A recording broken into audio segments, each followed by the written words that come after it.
Buenas tardes. Vamos a continuar con los temas asignados.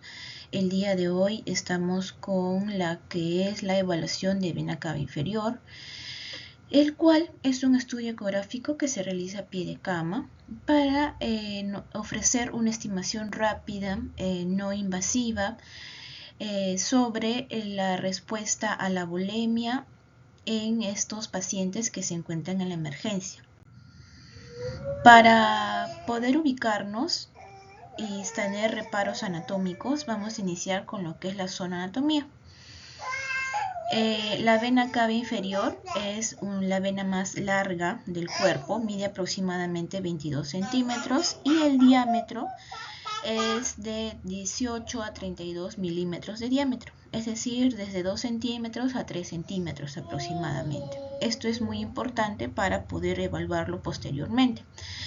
En cuanto a su ubicación, se encuentra entre la cuarta y la quinta vértebra lumbar, se encuentra desprovista de válvulas, la vena cava inferior se encuentra a la derecha de la aorta y se extiende desde el espacio retroperitoneal a través del hígado y se va hacia el diafragma, ¿no? Para conectarse con la aurícula derecha. Este también es un reparo anatómico muy importante para poder estar seguros de que la evaluación que estamos haciendo es de vena cava.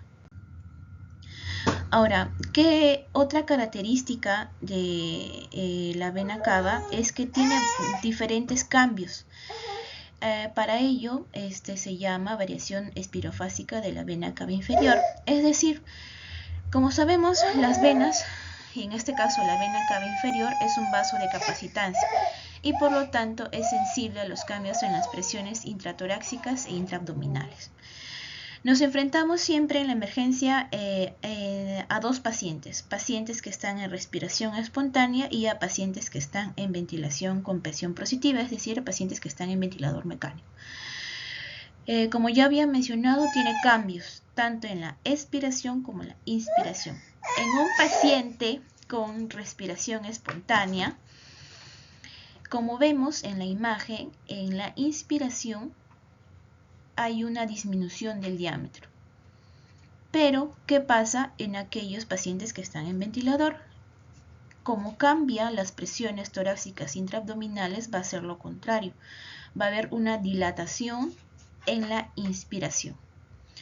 Estos datos también son importantes. Como sabemos, hay cambios y esos cambios nos van a ayudar para poder evaluar si el paciente requiere o no requiere fluidoterapia o de frente iniciamos vasoactivos. ¿Qué indicaciones y cómo vamos a aplicar esta evaluación? En pacientes que están con respiración espontánea, vamos a ver el estado de volemia. Vamos a ver si están en sobrecarga o están en depresión. Y los pacientes que están en ventilación mecánica, si hay respuesta o no a fluidos, o ya es necesario el uso de vasoactivos, ¿no? Determinamos, ¿no?, si la vena cava está colapsada o está pletórica. Otra indicación es para monitorizar la respuesta a la terapia, ¿no?, si hemos usado fluidos o no, manejo de shock, determinar el estado de volumen, y esto nos va a ayudar a las decisiones en los manejos de líquidos en estos pacientes que están hipotensos y que están siendo resucitados. Luego, ¿qué técnica? Es decir, ¿qué materiales debo de tener? Un transductor. Un transductor ideal o idóneo, mejor dicho, es el transductor convexo, que tiene mayor profundidad y que es muy apto o es muy adecuado para órganos que están en movimiento, ¿no? La vena cava es una vena que está en constante cambio, ¿no?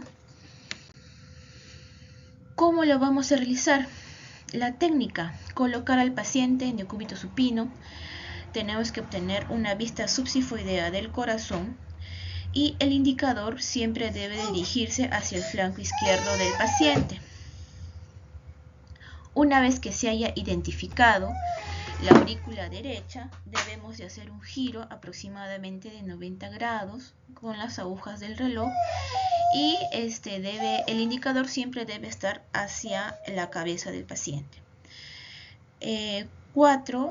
Debemos identificar la vena cava inferior a medida que entra en la aurícula derecha.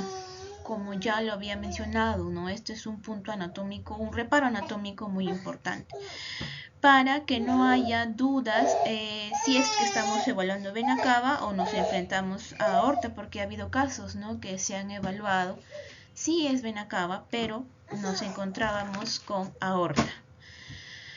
Ahora, como vemos, nos encontramos en vena cava inferior que desemboca en la aurícula derecha. Tenemos la presencia del hígado y otros tips o otros puntos a resaltar para diferenciarlo si es aorta, es que la aorta tiene las paredes más gruesas, es más pulsátil y obviamente no desembarca en la aurícula derecha, ¿no? Otro reparo anatómico son las venas suprahepáticas, ¿no?, que también desembocan en lo que es la vena cava, cosa que no pasa en la parte de la aorta. Como les seguía mencionando, ¿no?, la aorta se encuentra a la izquierda de la línea media, es pulsátil, tiene paredes gruesas y el último, los dos reparos, ¿no?, aurícula derecha y las venas suprahepáticas.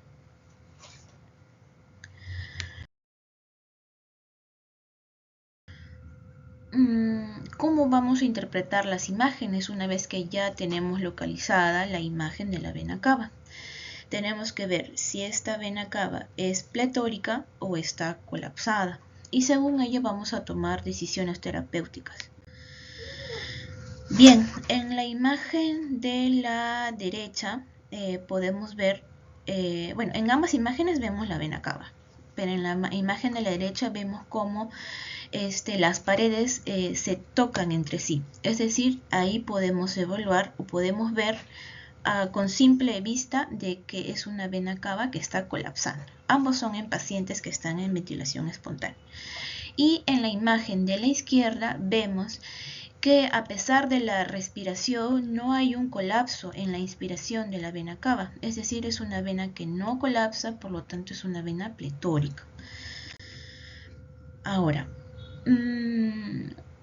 ¿qué es lo que vamos a usar para poder medir si realmente está pletórica, si realmente está colapsando? Porque a simple vista también lo podemos hacer, pero vamos a hacerlo mucho más específico. Vamos a usar vamos a colocar el ultrasonido en modo M. Vamos a colocar el cursor a 2 centímetros aproximadamente por debajo de la unión de la aurícula derecha. Y vamos a hacer lo siguiente. Si la vena cava inferior mide menos de 2 centímetros junto con un colapso de la vena cava inferior que es más del 50% en cada respiración, estamos hablando de un paciente que, bueno, la vena cava está normal.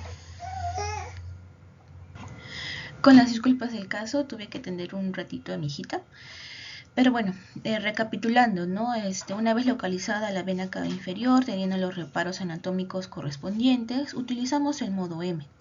Lo vamos a colocar a 2 centímetros al lado de la desembocadura de la aurícula derecha.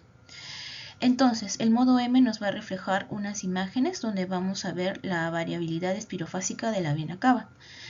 A ver, en el paciente que respira espontáneamente, podemos ver, ¿no? Vamos a medir lo que es la inspiración y la expiración. Sabemos que en la expiración va a haber, nos refleja la vena cava tal y como está, y en la inspiración tiene que haber una disminución del volumen, del diámetro de la vena cava.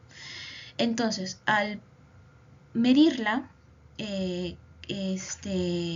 o al verla, que es menos, que se comprime colapsa más del 50%, vamos a encontrarnos frente a una vena cava que está con déficit de volumen.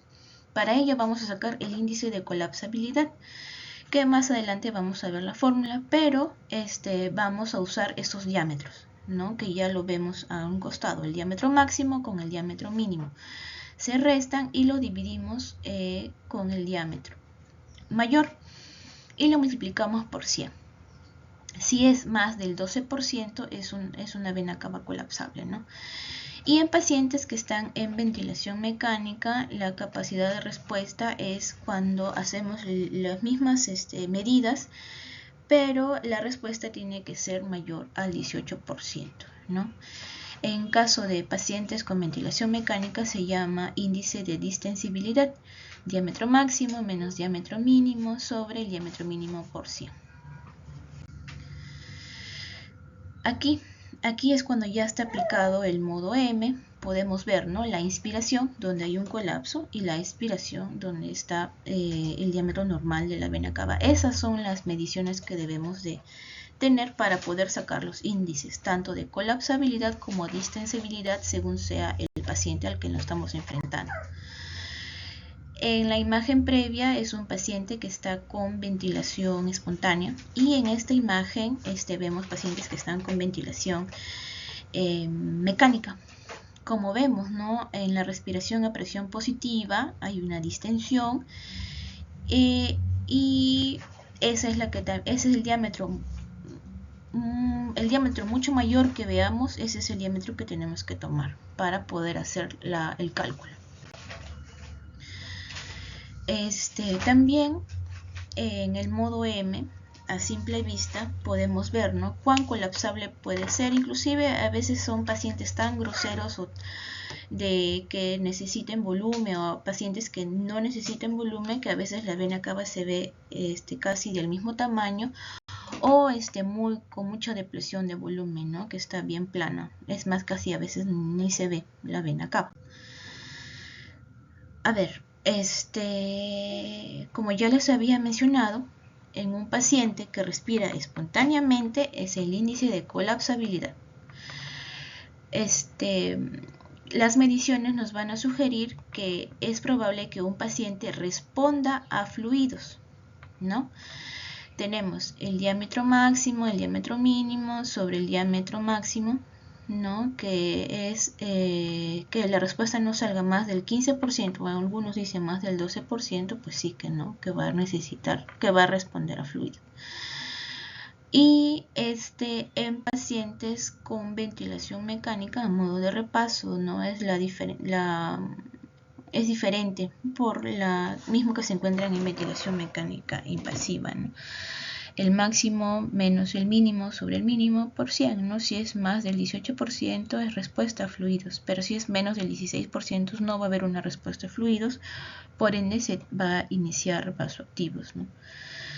Y eso es en cuanto a la evaluación sobre anatomía, indicaciones, aplicaciones terapéuticas sobre la vena cava en pacientes que vamos a realizarlos a pie de cama, ¿no? Como verán, es un método fácil, rápido, no toma mucho tiempo y es prácticamente inocuo para el paciente.